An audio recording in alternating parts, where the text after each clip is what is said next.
Protect My Cow landed on the MetaQuest store very recently and seemed to have appeared without much fanfare. It's one of those games that just kind of appeared out of nowhere and entered orbit on the MetaQuest platform. So now we're going to dive in and explore exactly what it is that this game offers.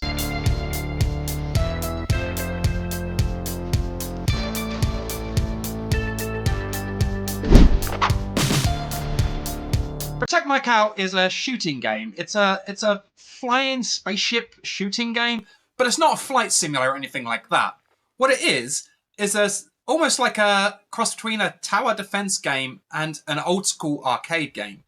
You control a spaceship flying around in full 360 degrees in front of you, a third person perspective controlling the spaceship flying around. And you have an island with a cow upon it. And the idea of the game, obviously, is to protect my cow.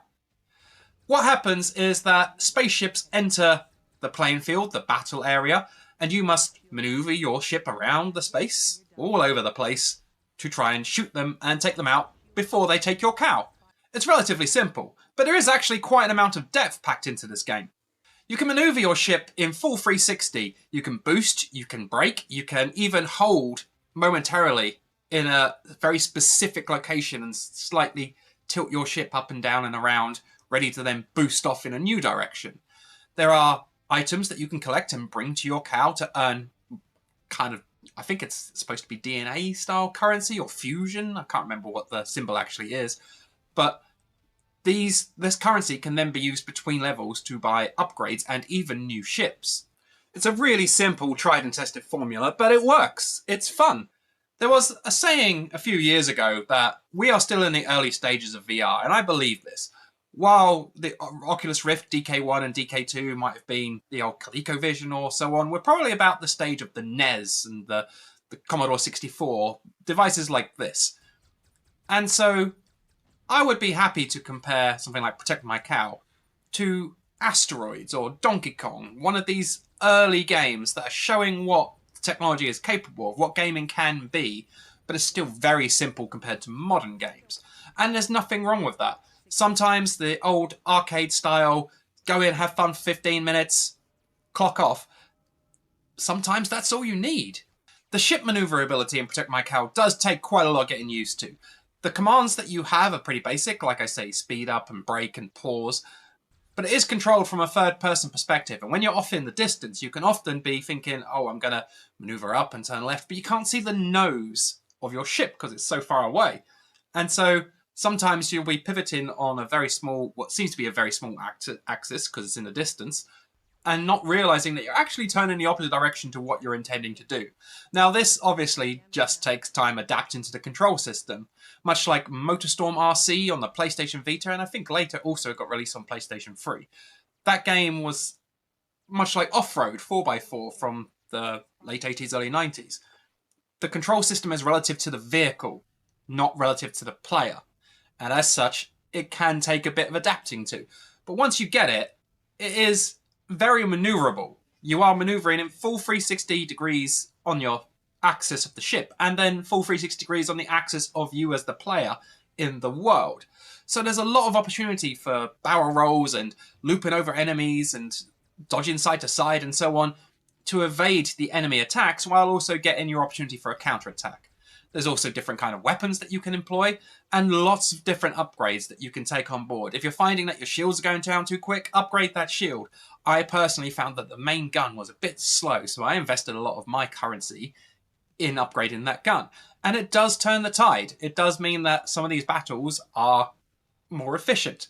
You can also simply just ram enemies and knock them off course, which is super helpful for the ones that actually come down to collect your cow rather than the ones that fly in space trying to take you out.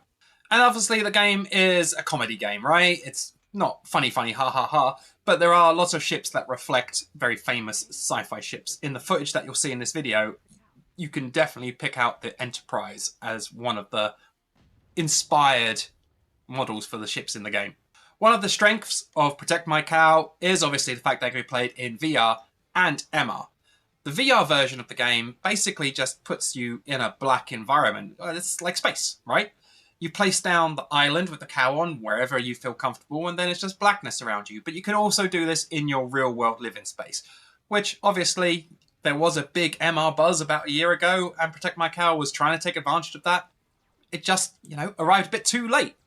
There's nothing particularly spectacular about playing in either VR or MR, so just choose whichever you're more comfortable with.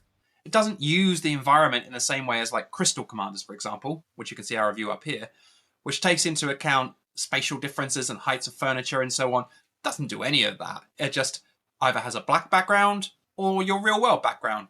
And it's as simple as that. The developers, since launching Protect My Cow, have continuously updated the game. In addition to the tutorial and a bunch of progressive levels with different waves and difficulties, Horde mode is like an endless mode. Enemies just keep coming and you have to take them out without dying. And it's pretty challenging before you invest in some of those upgrades. There's also a PvP mode listed on the menu, which means that there's going to be multiplayer coming to Protect My Cow. Really hope developers think this through properly, because otherwise I can see a scenario where you're just two endless ships spinning around in space and never actually getting into contact. Hopefully, it is a grander scale of multiplayer that they're intending to offer here, with maybe 5 to 10 players all going at once, all trying to get each other's cow while defending their own. That would be quite epic and also very confusing, which, is perfect for a game that is as simple and immediate as Protect My Cow. Protect My Cow is available now for £4.99 sterling, and obviously your local currency equivalent. For that price, it's a pretty fun time. There's nothing really egregious to say, no, don't try Protect My Cow. But also at the same time, there are tons of absolutely stunning VR games that are often on sale for a similar price point. So realistically, if you're looking for something a bit more immediate, a bit of arcadey fun that you don't have to think too hard about, go ahead and give Protect My Cow a go.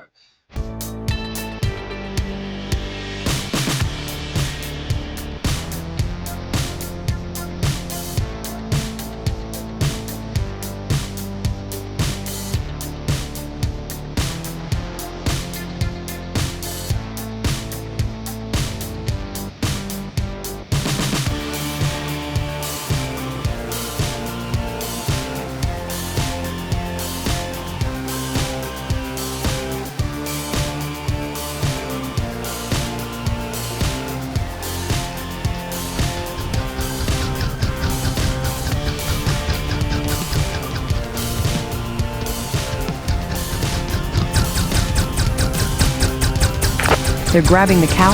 Stop them now.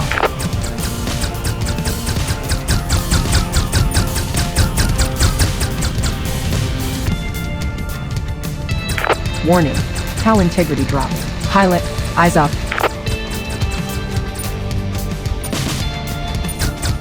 However, if there are some of the VR greats that you are yet to try and you're saving your £5 for when they go on sale, Protect My Cow is going to slot in pretty low on that list.